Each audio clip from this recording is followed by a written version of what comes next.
is the Seahawkers Podcast schedule release show, and I'm joined on this show, as always, by our schedule, I don't know, do I call him guru, expert? I feel like I have to drop the conspiracy moniker.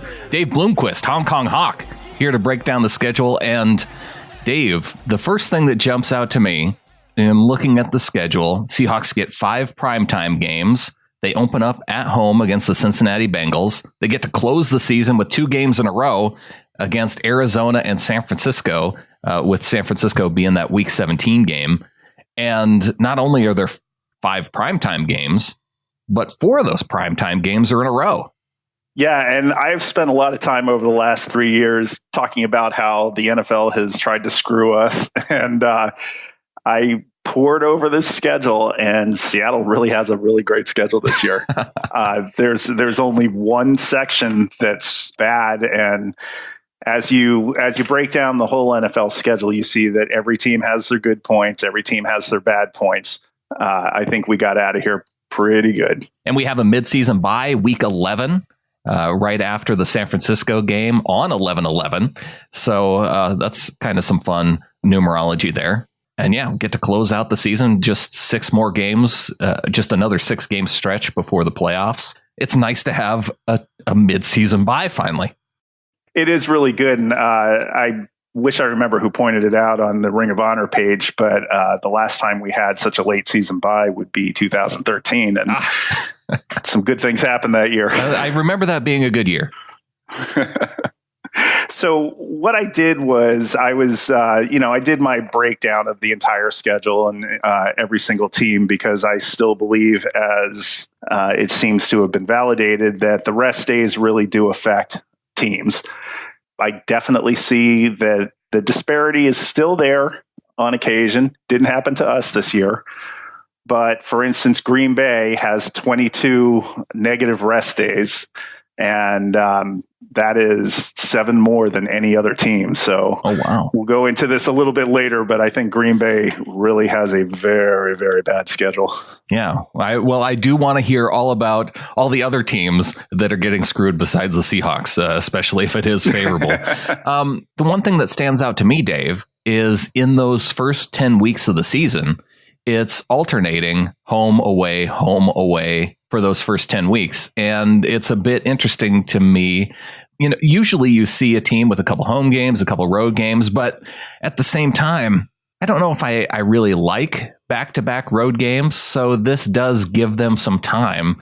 I suppose they have to come home after the road games anyway. So maybe it doesn't matter at all. And I'm looking too much into it. Well, I think that it was 3 years ago where they had all those alternate weeks in a row. But the difference was that they were flying East Coast, West Coast, East Coast, West Coast. You know, with the way the divisions are set up and the majority of the teams on the East Coast, that's going to happen on occasion. But because of the national games, those 10 o'clock starts really aren't as bad as they could have been when you're playing against 2 Eastern divisions. Right. Yeah, the Seahawks with 4 10 o'clock starts on the schedule. The first one being that Week 2 game against Pittsburgh, and then the Week 6 game on the road at Cleveland. Then 2 weeks later in Atlanta in Week 8, and then late in the season, Week 15, 10 a.m. start against the Carolina Panthers.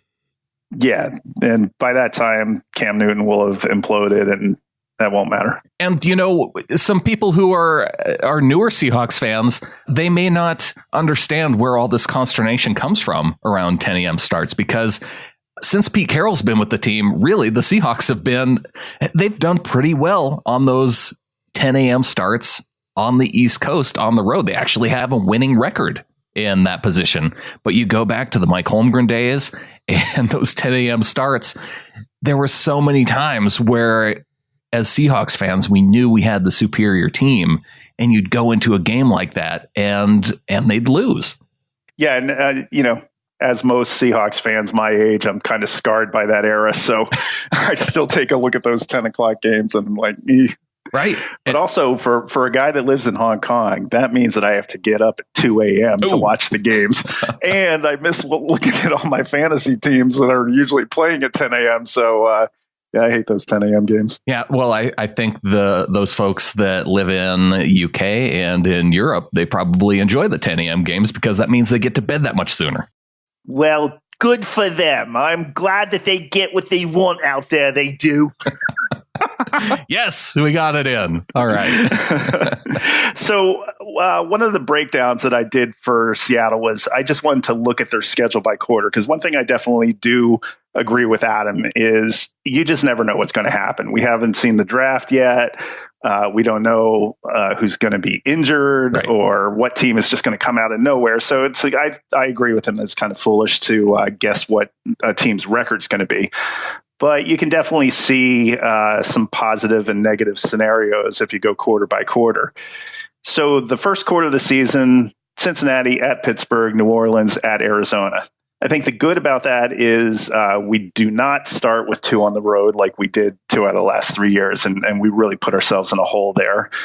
The other good is New Orleans' second straight road game on the West Coast is in that third week, which is really good. They go to play the Rams and then they come to play us. And that's just not a good scenario, especially if they decide to go home between those 2 games. I've heard a lot of people saying that New Orleans, talking about how they have a really difficult start to the season. So that's something that could play in Seattle's favor. Also, the one thing, they get Cincinnati at home to start the season. The Bengals, interesting enough, is one of the teams that Russell Wilson hasn't beat yet. So maybe that'll provide him. That's good. Yeah, maybe provide him some extra motivation to beat the Bengals. And then on the road at Pittsburgh, that's going to be Pittsburgh's home opener.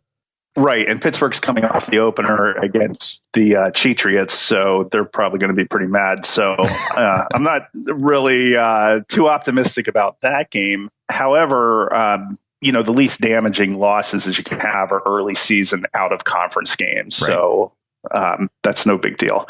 But with New Orleans, now, if I want to play my pessimist that I usually play here, I think Drew Brees is really he showed towards the end of the season that he's really running out of gas. And I love Drew Brees. He's been one of my favorite players. And I just think it's sad to see that he really is coming to the end of a great career. That having been said, it would be better to play him later in the season. But again, we're getting them off of a second straight West Coast game. So that scenario is pretty good. Well, they did, you know what? They did start off. They started off with a loss against the Bucs last year. And then you go back 2 years and they started out 0-2 before winning their first game against the Panthers. Go back to 2016. They started out 0-3 before finishing the season 7-9.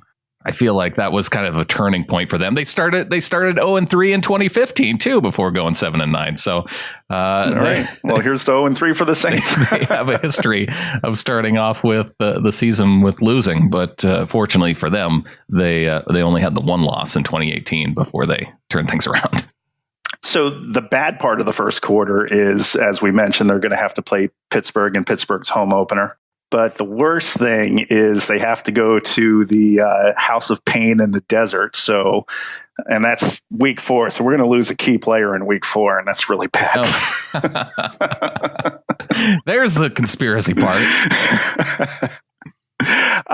Then we move into the second quarter of the season. We play the Rams at home, at Cleveland, Baltimore at home, and then at Atlanta. So here's what you were talking about with these home and away, home and away, home and away. Yeah. You come home, you go to the East Coast, you come home, and then another trip to the East Coast the following week. But this is the only quarter of the schedule where that actually happens.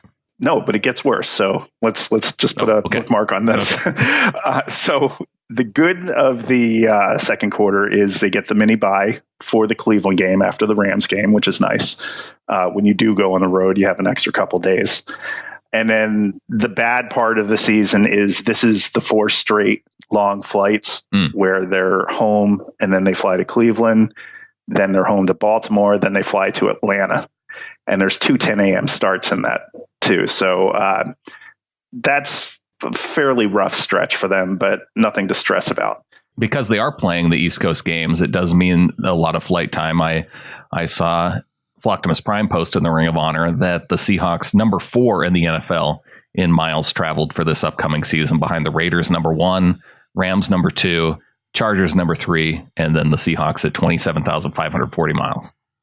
Yeah, and the Seahawks are always going to be near the top because of where they are.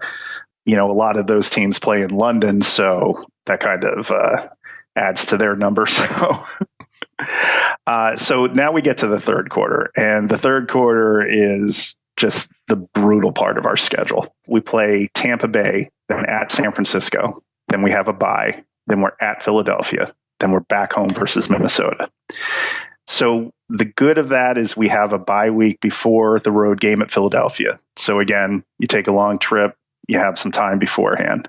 And then because the Minnesota game is a Monday night game, you have an extra day after that Philadelphia game for the long flight back to Seattle. But then the bad part, San Francisco has a mini bye before their game with us. Okay. I don't know how that always happens. San Francisco must make this schedule request every year to have some rest before the Seattle game, and they get it granted. But then they have the disadvantage of playing Seattle in prime time, where the Seahawks have been money, and that's on Monday Night Football, 11:11 at San Fran. Okay. Then the next week, 2 weeks in a row, now they play Minnesota. Minnesota comes off their bye. Minnesota is going to be very well rested before the Seattle game, and Seattle has 2 games in a row with less rest. It starts a streak of 4 out of 5 on the road, which I do not like. And then the Philly game is Philadelphia's 3rd straight home game. And teams usually are pretty good on their 3rd straight home game. So that third quarter is really brutal and sets up badly for us. And then finally, they end up the season at the Rams, at Carolina. And then you get 2 cushy home games with Arizona and San Francisco to end the season. Really good that we got the last 2 games at home. Hopefully we'll have wrapped up a playoff by then, but if not, that's where you want to play. And really the only bad thing in the last quarter of the season is the 10 o'clock game at Carolina. Luckily it comes after a late season bye, but that game has always been tough. We've seen Seattle play ugly football in Carolina. Sure. Yeah. Well, especially you think back to when they were in the playoffs against Carolina in 2015, and they get out to the 31-0 start. I tend to think that that's more of just the atmosphere and the excitement of Carolina. It seems like the difficulty that they've had with Carolina during the regular season has been those early season games where it's just sweltering heat in Carolina. So this time, being in mid-December, you don't have to worry about that in Carolina. In fact, really, in terms of weather, this is an incredibly favorable schedule for the team because at Pittsburgh to start the season, that's up north. That could be their warmest road game because then you're indoors for Arizona for the week 4 road game. At Cleveland, it's starting to get chilly in Ohio come October. And then week 8 in Atlanta, you're in the Dome again. For that Monday night game at San Francisco, week 10, the weather's always nice in the Bay Area in November. And then at Philly, that could, maybe there's some snow in late November for Philly, but it's you're hitting it at just the right time before it starts getting really cold in Philly. And then LA on the road in week 14, that'll be nice. And then Carolina. So it's, in terms of weather, we couldn't have asked for a better schedule. I agree with you. Carolina could definitely get a little chilly in December, but nothing like it won't be worse than the Seattle. Potential of yeah, exactly. So I think that other than the third quarter of the season, we got to get out to a really nice start on the season. And that's setting up very well. A little rougher in the second half of the season, but we've seen worse and we've seen them get through worse. So.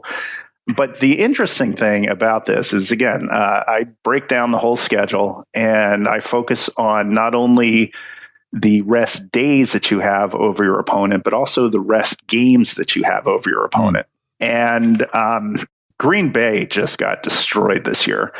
They have 6 net less rest games, which means their opponents will come in more rested 6 times this year than they will.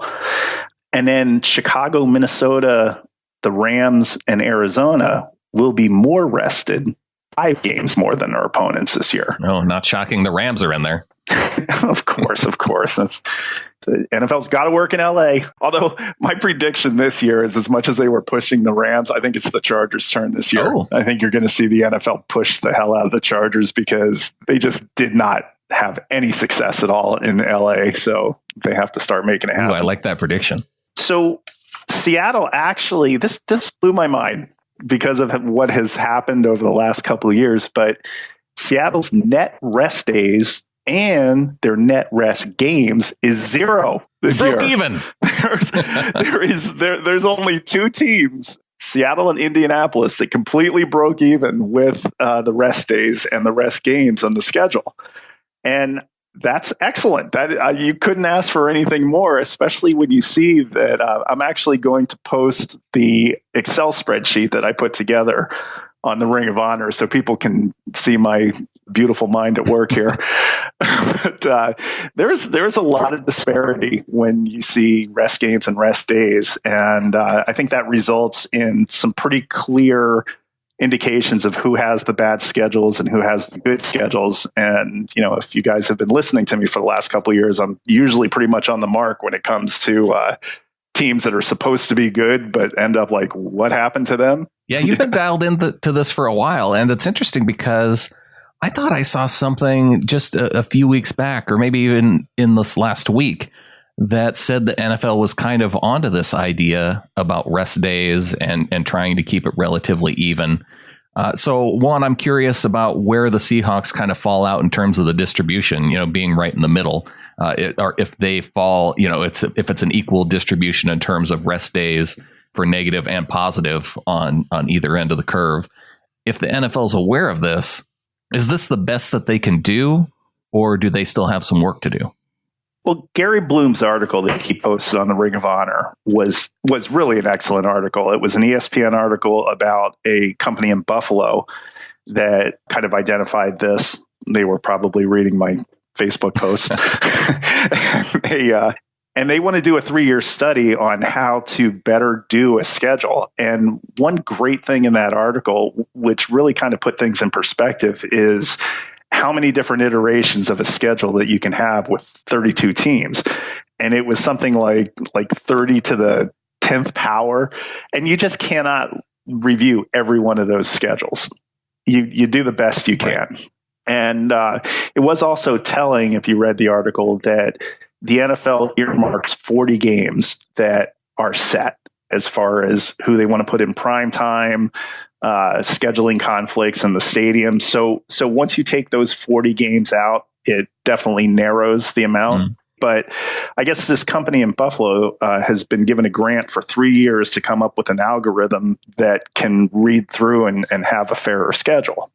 So that's not going to happen for 3 years, which is why I'm still seeing some pretty crazy things happening. Like, for instance, both the Raiders and Tampa Bay, now granted, they both play London games in the middle of this, but both of them play 6 straight games away from home. Holy smokes. Which is insane. Yeah, I heard that, that Tampa Bay, their last home game in Tampa is in late September, and they don't have another home game in Tampa until early November. That's ridiculous. Yeah. And I mean, if I was a Buccaneers fan, I'd be pretty happy that I wouldn't have to go see them. But but still, it's just not fair. You have no chance of being competitive when you have that kind of schedule. But even with the Raiders, not only do they have those 6 straight away from Oakland, they also finish with the last 2 on the road. So Oakland is really set up to fail as well. But interestingly enough, Oakland has enough good things in their schedule that I did not put them in the bottom 3. Oh, really? Oh. In spite of that. The bottom 3 schedules, according to my numbers, are at the 3rd worst is Philadelphia. And Philadelphia loses their bye rest that they have prior to the New England game because New England has a bye at the same week. The Jets have a bye the week before they play them off a mini bye, so it wipes out that bye for them. And they're the only team this year that had 3 straight road games. You usually see a lot of teams with 3 straight road games, but Philadelphia was the only team this year, so they have a pretty bad schedule. The second worst schedule would be Cleveland. Cleveland has a very bad schedule. I would think the NFL would want to really pump them up.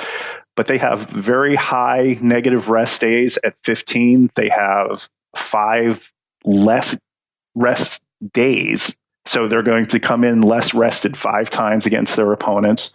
Their net rest days are -4, which is top 10. So they're going to be less rested than most of their teams. And that just does not bode well for them. But the king of the bad schedule, the king of getting screwed, was the Green Bay Packers this year. They have by far the worst net rest days, by far the worst net rest games as well. They're going to be a tired team, and their quarterback is 47 years old, and he gets hurt when he lifts Gatorade to his lips. And this is the year that we don't play Green Bay. Out of all the years. Yeah, exactly. So yeah, this is going to be one of the tests of this theory. If Green Bay is as bad as I think they're going to be because of this awful schedule, then I think that gives a lot more credence to all this work that I do for you and my wonderful flock. Well, I do want to be pretty clear on this too, Dave, because when you talk about the worst schedules, I think when people are used to looking at ESPN, CBS, and they see strength of schedule and who has the toughest schedule. And that's only based off of the opponent's win percentage from the previous year. So a team could have, for example, an injured quarterback for the entire 2018. For example, San Francisco, Jimmy Garoppolo injured almost all of last year. Well, the fact that they use Beathard and their backup quarterbacks for most of the season, that doesn't factor in to the strength of schedule. It does factor in. It factors in negatively because they're counting the quarterbacks that they went with last year. Now they have Garoppolo coming back this year. It changes the idea of strength of schedule when you look at it that way, because teams can get better for one, not being injured, and 2, drafting well, free agency. So going by the 2018 win percentage is very flawed, in my opinion. And I actually kind of like the way that you look at it better with the rest days, because it gives a little bit better idea of kind of what a team's up against, because you just can't look at that strength of schedule based off the win percentage of a team last year.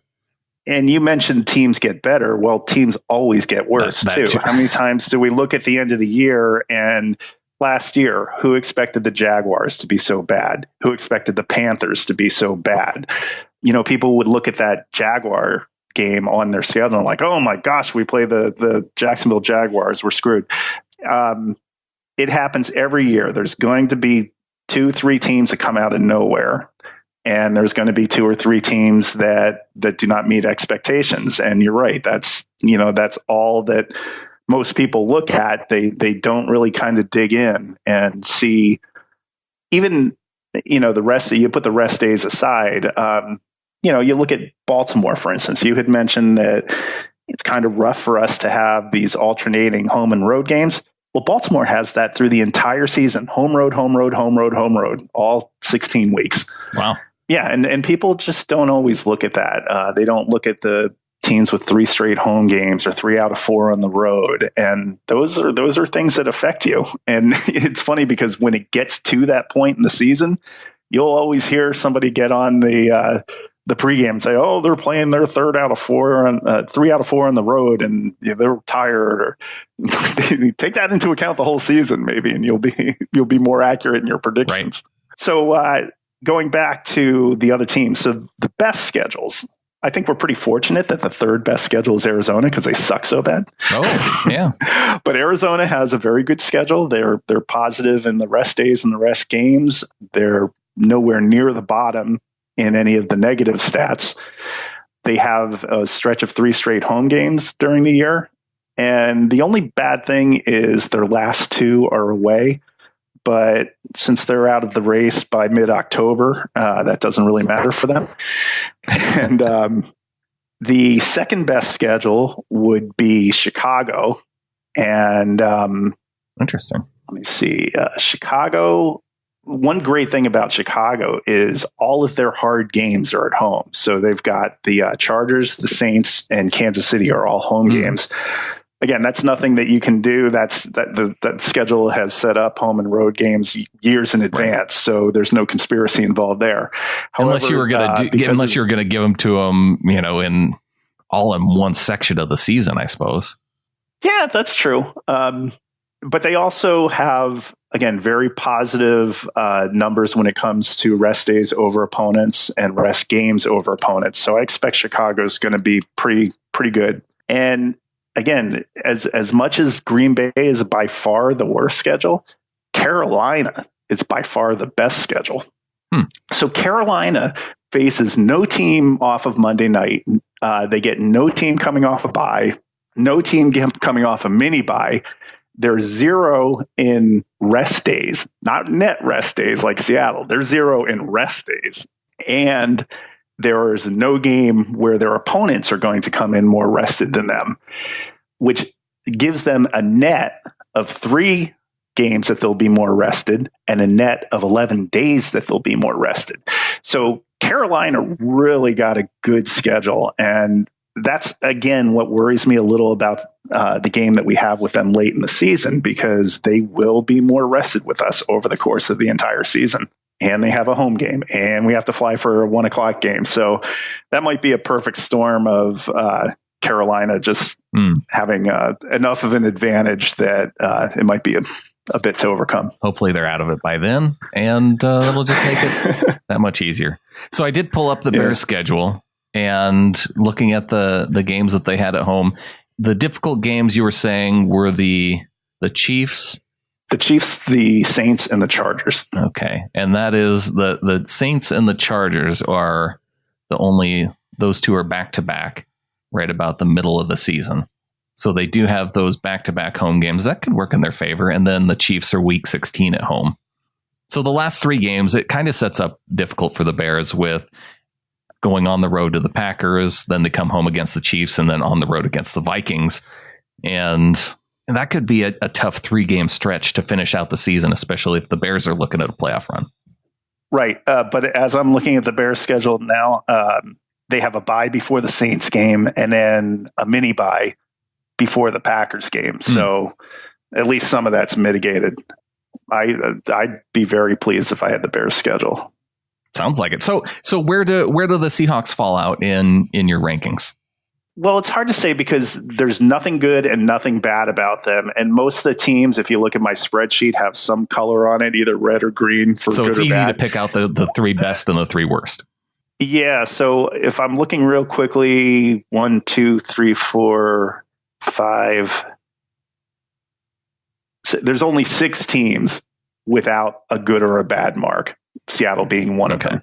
So that puts them, I guess, in the top quarter of schedule when it comes to this. But again, it's not so much how good their schedule is this year, which I do think it's good. It's how good it is as compared to the last couple of years where there's just been crap all the time, like the 2 straight road games or teams getting on bye before they come to Seattle, which was just happening with such regularity. And it was just so frustrating to see that. There's nothing like that this year. And even as we talked about with the 13 straight games that are home away, home away, home away, because of the national games, there's a lot of 4:00 games that are, 1:00 games that are mixed in with that, which is good. I do love the 5 primetime games because we know how they perform in primetime, although only 2 of them are at home. Yeah, the 3 road primetime games are week 10 at San Fran, week 12 at Philly, and week 14 in LA. Now, the Philly game, the Rams game, those are actually 2 weeks because they're Sunday night games. Those would be ones that they could be flexed out of. If neither team are performing well at that point of the season, those are ones that the NFL can choose. You can go ahead and say it. If it's the opponents that are not performing well. If it looks like the Seahawks are just going to stomp the opponents, then they'll take us out of the primetime spot. There you go. But they'll never take their precious Rams out, so you can forget about that. So one thing we didn't talk about was we only face 4 teams that were playoff teams from 2018. And when you have a second place schedule, you usually face more. So I think we did pretty well in terms of quality of opponent. Now, you were feeling pretty negative, if I remember right, this time of the year last year. Now, we did lose a lot of Pro Bowl talent. How are you feeling going into the schedule now? Russell Wilson's re-signed. They're coming off a playoff season. When you look at the schedule, how it sets up, do you feel like the Seahawks are going to be able to improve from their record last year, or does it set up to where there could be some regression? I think they would be right around the same. As long as Russell Wilson is quarterback. And again, this is out of Adam's mouth, and he was absolutely right. One of the reasons I wanted him on here is so I can so you could tell him how right he was. But the fact is, when you have Russell Wilson, he's going to be worth 3 or 4 wins in close games, and Seattle tends to play close games. So I think that, they're a 9, 10, 11 win team, no matter what the schedule is, which is great. I definitely am more optimistic heading into this year. I think that last year we saw that we can play a full season without an Earl Thomas. And I think that we're going to see 4 draft picks turn into 7. So you're going to get some players in there and develop the team around a solid, awesome quarterback. Man, hearing you talk about seeing how they were without Earl Thomas, it kind of sounded like you were choking up a little bit wearing your Earl Thomas jersey. Yeah. Catfish him. No, I'll miss Earl. We get to see him week 7. That'll be fun. I know. Well, I kind of was like going through the schedule and like, when can I see a game? When can I come over? It was kind of easy to go to London last year, and it was really enjoyable. Yeah. I heard whispers that you guys are thinking about Cleveland, but I can't think of a worse place that I would rather spend 3 days than Cleveland, Ohio. Well, there's a couple things that we were thinking about. We're looking at Pittsburgh and Cleveland in particular, because both are within 2 hours of Canton. And Adam and I would like to see the Pro Football Hall of Fame. So those would be the 2 games that would set up well for that. And, Cleveland kind of looking like their resurgent team this year. That week 6 road game does look pretty intriguing, but I'm not sure yet. And it's way too early for Adam to make any kind of decisions. So, well, I was thinking if I was going to do a road game, the 2 best choices for me is my family lives in the Philadelphia area, and that's right around Thanksgiving. Yeah. Oh, well, that makes sense for you. But going to watch a game in Philly as the road team does not sound appealing to me. I have gone to Philly to see the Seahawks twice in my life. Yeah. And you survived. The first time I was about 15 years old, and I was wearing a Steve Largent jersey. It was in the old Veterans Stadium. And I'm walking down the corridor, and this guy goes, "Hey, Largent." I'm like, "Hey." And he goes, "I'm going to break your catfishing arms." I'm like, wow, that's how they talk to a child. That's good. And then the second time I went was, it was the opening game with Warren Moon and Ricky Waters, and Seattle won that game 38-0. I believe they were up something like 21 or 28-0 at halftime. So everybody left. And no, Veterans Stadium ran out of beer, and it was chaos. And I happened to have really good seats for that game, so I'm sitting down there with the guys with the hard hats with the eagle wings. And my wife at the time gets up on her seat and she yells, "Go Seahawks!" And I'm like, "Sit down. They're going to beat me up, not you." So I've definitely had some experiences in Philly. Also, the Carolina game probably would be an option as well, as we have friends down in Charlotte. Oh, nice. And then, of course, I'm also thinking it's been since 2014 that I've been up in Seattle to see a game. So I'm just kind of looking around. I like the Vikings game as a possibility. I like the Saints game as a possibility too. So I'll put together something and hopefully get a group together. Yeah, I'm looking at the Saints game. I'm looking at the Baltimore game, and potentially Minnesota too. I love that Minnesota game. It's definitely a slower time at work, and I might be able to get out of here for a week or 2. All right, Dave. Well, really appreciate you coming on and breaking down the schedule once again. I like this annual tradition we've got going. Yeah, and I'm very sorry to all the flockers for disappointing them by not being negative. Yeah, we need more negative, conspiracy based. Well, you know what? You know what? You can't be that way every year. You got to give your honest opinion. Yeah, well, hopefully the NFL will give us a totally jacked up schedule next year, and I can be back to my normal self. No, we don't want to hope for that. What are you doing? Maybe I'm doing the DCH route of there you reverse go. jinx. There you go. Reverse jinx it. And I think with that, there's only one thing left to say. Go Hawks. Go Hawks.